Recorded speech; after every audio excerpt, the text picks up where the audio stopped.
தம் சீடரை நோக்கி கூறியது, மக்கள் பார்க்க வேண்டும் என்று அவர்கள் முன் உங்கள் அலட்சியங்களை செய்யாதீர்கள். இதை குறித்து நீங்கள் கைமாறு அளிப்பார். நீங்கள் இறைவனிடம் கேட்கும் பொழுது வெளிவேடக்காரரை போல் இருக்க வேண்டாம். அவர்கள் தொழுகை கூடங்களிலும் வீதியோரங்களிலும் நின்று இந்த விபூதி புதன் நமது திருச்சபையில் நமது வாழ்க்கையில் ஒரு முக்கியமான சம்பவமாக இருக்க வேண்டும்.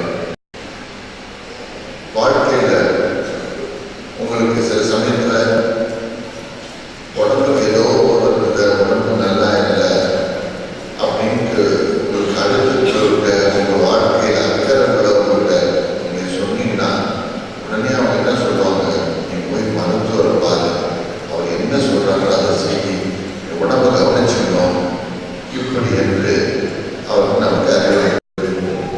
அன்புமிக்க சகோதர சகோதரிகள், தவத்தின் அடையாளமான நமது நெற்றியில் பூசப்பட வேண்டிய சாம்பல் மீது நம் தந்தையாக இருக்கிற ஆசீர்வாதமான தாழ்வுடன் கொண்டாடுவோம்.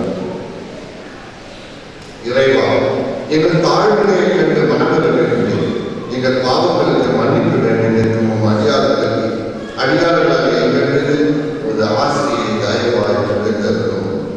நாங்கள்